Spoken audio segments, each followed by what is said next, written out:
Hi, this is Roger. Thanks for dropping by. Those of you who saw my Sunday chat saw my two of my latest additions, which are Disa orchids. Classed as not necessarily difficult, but very different. Some class these as bog plants. I would say that's probably about as far away from reality as you can get. Boggy areas tend to be highly acidic and often have quite stale and stagnant water, often tainted brown. Disa's like pure clean water, and anything other than that, and they don't last long. They really don't. So in preparation for looking after these and the probable imminent repotting that's going to be necessary, I contacted Sarah at Burnham's, which is where I got them from, knowing that she got them from a local grower. Well, as it happened, a bit farther away than I thought, but nonetheless somebody in the UK. And asked if she could contact the guy and see if it would be okay if I contacted him to ask some questions. And she got back to me with the guy's email address, which he was happy to give, and I sent him a big list of questions, everything I could think of that I would need to know from the grower. So this is the person who produced these potfuls, yeah, or potsful, or potsfuls, these two pots that I've got. So that basically I could get the information from somebody who it turns out is in the south of England, so similar climate to me, temperature and weather wise. So what I propose to do now is I'll go and put the camera on the little tripod on my table in there, and we'll have a look at the email exchange. Most of you wouldn't possibly be able to read that on your phone, but I'll read out the questions that I sent. And then the guy has very nicely came back with some very detailed answers that I am well pleased with. I can't think of anything else as far as information is concerned that I could need. And there is even a hint that there might be some more that I can get. We shall see. Anyway, let's go and have a look at the questions and the answers that the guy gave me. Okay, I've swung the screen round. Let's have a play. Get rid of that, and then should be able to make this a lot bigger. Yeah, something like that. I don't expect you to be able to read this. I'm going to read it out anyway, so it doesn't matter, does it?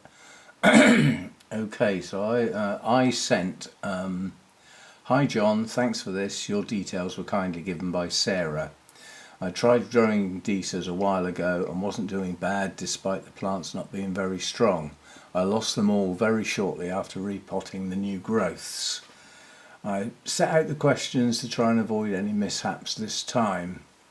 I bought a large pot of Disa Suzette James and a not quite so large pot full of Disa Cupride. So these are the questions. What media are you using? And if peat is included, where do you get it? Also, what proportions of the ingredients? Given what I've bought, when should I get these out of the pots and separate all the younger plants? Most say autumn, which would mean disturbing the roots as the plants go into winter, whereas in early spring they would be coming back into growth.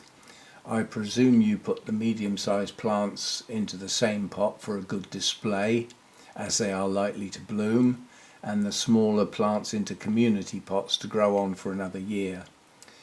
Do you keep your plants outside for any part of the year?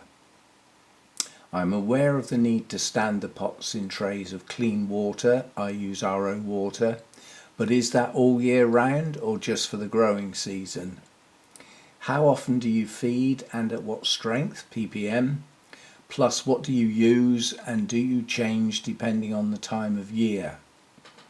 Is the moss on the tops of the pots added or does it just grow naturally? And lastly, any more coming up for sale soon? Thanks in advance for any help you can offer for these different but wonderful orchids. And then the reply. Thanks for trying the plants and good luck. Disas aren't difficult, they are just peculiar. I use a mix of 50-50 peat and perlite.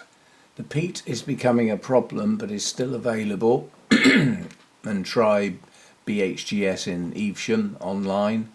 The good news is that they aren't really particular about compost. Well, that's contrary to what I've heard from many others, so that's good news. And he's even used hydroleca. I'm very surprised that worked. Bark and a range of other things.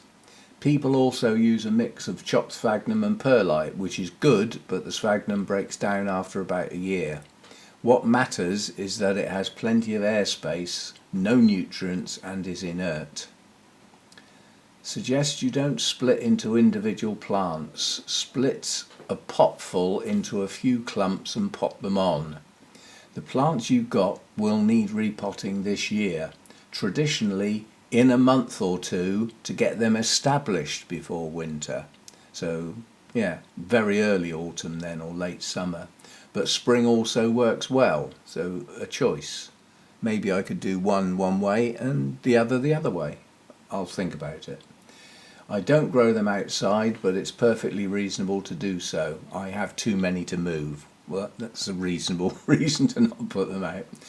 Good light, almost full sun ideally. Now that's contrary to what two people told me at Burnham's, including one smart-ass who thought he knew everything, including basically saying, oh, these grow in the permanent cloud and mist that covers Table Mountain. You try finding some photos of Table Mountain where it's shrouded in mist and fog, because it isn't.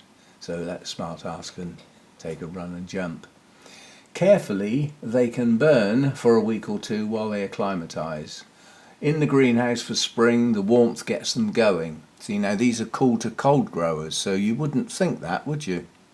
You wouldn't think that the rise in temperature gets them going, but then where they come from, Table Mountain, does have the seasons.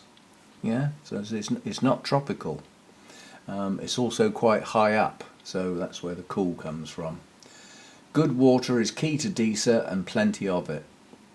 I stand them in 2 inches of water.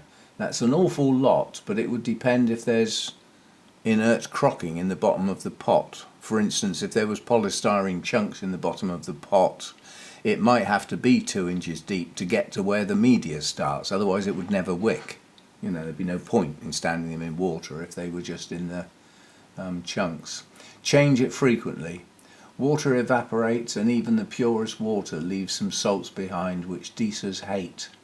My water trays are fed by the downpipe from the greenhouse roof. When it rains, they are flushed through with rainwater, which has given me much stronger growth than closed trays. So obviously changing the water very frequently is important, but rainwater would have a much higher ppm than my RO water. So changing it, you know, the change would come round more frequently, I would suggest. Perhaps an empty bucket nearby, tipped into the tray after rain. In deep water all year round, so he stands them in water all year round, which does make sense. Where they come from, rain and things like that, and would basically keep those streams and water places where these like to grow wet, and in the winter there is snow which would melt, snow and ice, so they like to be wet and well oxygenated. So what I could do is the RO water I use to put in the trays, instead of just, because obviously when the RO unit runs it actually oxygenates the water, you know, even if it just as it drips out of the outlet into the bucket. But when it's stored in my containers, it is sealed in, so in theory it shouldn't be losing any oxygenation, but it would be a bit tired as far as oxygenation is concerned. So what I could do is tip it between 2 containers and re-oxygenate it before I put it in the trays. But basically, if the water looks tired, change it. So obviously this fresh oxygenated water is important. I don't feed very often. When I do, week feed, possibly 2 or 3 times in the growing season, so that really isn't very often. Didn't actually say what he uses. If you're using really weak feed, providing it's got everything in it, that will probably do. If you get conditions right, the moss will grow. Worth having a bit of sphagnum in the water tray. It will be the first to object if conditions aren't right. If then the sphagnum doesn't grow, there is a problem with your conditions. That's like a canary in a cage in a coal mine, you know. So unfortunately, the sphagnum I've got is dead. So that wouldn't work for me, but I could probably get hold of some live sphagnum somewhere. More for sale next year. I have a friend coming on Friday who may well clean me out for this year, but if you get in touch sometime next week, I will have a better idea of what has happened. All the best, hope you are successful. Now, for potfuls of Disa, or for well-established smaller groups of Disa in pots, I would travel, because the chances of me getting them anywhere else are virtually zero. I could possibly make arrangements to meet up at Burnham's or meet up somewhere and, you know, do half the journey. So the guy lives in Cornwall. Well, Cornwall's quite a big county and it's got an east and a west. Now obviously East Cornwall is not so far away. West Cornwall is a hell of a long way away. So that would depend. So anyway, a nice little email exchange, and I'm quite happy that I've got virtually everything I could possibly need in this email, or at least more than enough to get me going. It's interesting the fact that they're not totally dependent on this peat, which several other people have said they are, including the specialist grower, the Disa nursery, Dave Parkinson Plants, I think it is. But see, I would buy for him, but he makes life difficult. There's no online. He's got a website, yeah, but there's no online payments, no PayPal. You have to send a check. No email. You got to write a letter or phone him up. You know, it's all very old school. And he also only posts bare rooted. Disas don't like root disturbance, so I wouldn't be too happy doing business with him if he's still in business. His website hasn't been updated for some time, and I think the last update was when COVID started. So, but apparently he's not very well. He's not, not a well person. So he doesn't come to shows anymore, which he did once upon a time. So getting hold of Disas is difficult, and finding somebody that can grow nice big potfuls and is prepared to sell them on is very rare. In fact, it's virtually non-existent. So I've sort of latched on to this guy. So I'm going to pester him and see what I can do. But really interesting to find out that, it doesn't have to be peat. But obviously peat and perlite is the traditional mix, including several others I know that grow these have said that's the one that works best. Several others have said the sphagnum and perlite works just as good, but you have to repot every year. So you're struggling to get a decent pot full because you're forever changing the media. So that's that. He suggests not splitting into individual plants. I probably wouldn't do that. So there's 2 of the growers I know always do that. They put their best plant in a single pot because their mind is geared up to this will go in a show when it blooms. Yeah, so they don't want a pot full. They want a specimen individual plant. Where this guy says it's best not to do that. Get some clumps together. If you've got a clump from a pot full, then if you think about it, the root disturbance is minimal. Because you just leave them how they are and just pop them up in a new pot with new media. So and also the high light, that's really interesting, because several people I've spoken to said they don't like bright light, they like to be shaded, and if you put them outside they need to be shaded, not just not just in the shade out of the sun, they need extra shade. Well, obviously they don't. So I'm going by this guy, you know, seeing the quality of what he's grown. Do you know, I realised when I put the clips together, the area where all the Disas were that I got mine from, I don't think I filmed it.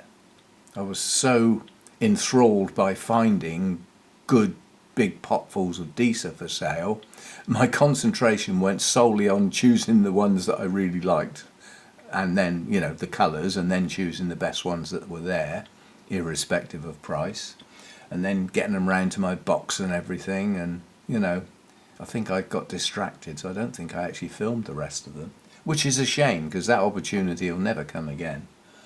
Anyway, so it's, he says it's okay to grow them outside, but he doesn't. If he doesn't, he must be growing them in a greenhouse. If he's growing them in a greenhouse, then it must get warm. You can't have a greenhouse in this country. Even if it gets no sun, it will still get warm. So that's good to know. And also, you know, the plants you've got will need repotting this year, traditionally in a month or two. Well, that's a statement about the ones I've got, irrespective of anything else, to get them established before winter. Well, that makes sense, but spring also works well. So I could leave them in their pots until spring. They are well established plants, so I'll think. Yeah, the water business, I was aware of that anyway. I mean, that's something I'm quite happy to take on board. Always clean water, best watered from the bottom, providing, I mean, I'm keeping my eye on mine. Mine are in shallow trays, but I've kept them in water. I've got these plants home Saturday early evening, and I've had to fill the trays up twice already. It's only Thursday, so they do drink. But they're shallow trays. I can see the watermark on the pots to the depth that he had them at. But what I'm doing is I'm going to keep them in the shallow trays. Also means the water will run out quicker, and if it runs out quicker, it gets fresh water more often. I like that idea. But I need to make sure that the moss on the top is not getting dry. And if that's true, then the media must go down to the bottom of the pot. Otherwise they wouldn't be wicking, so that I will assume that there's no crocking. I also know people that grow their Disa in deep pots, sort of like the same sort of shape as the Cymbidium pots, not that big obviously, but they like the depth, they like their roots to go deep apparently. So well, this guy's growing them in what I would call normal square black pots. So we shall see. Do I risk putting them in clear pots when I do it? Or should they stay in black pots? They are obviously terrestrials, they grow in the ground. So perhaps it would be better to stick with the black pots. And hopefully, definitely more for sale next year. But it depends on this friend on Friday, whether he cleans out everything he's got for sale this year. If he doesn't, then I can keep in touch and find out what he's got and what's left over. The one I really regret, if I'd got there first thing in the morning, I might have been able to get it, but there was a lovely yellow one, nice bright yellow, sort of medium-sized flowers. I'd have loved to have had that one, but that was gone. So, but it's still something he would have. You know, he wouldn't have got rid of the last one of a type. So anyway, that's the exchange. Very pleased with that.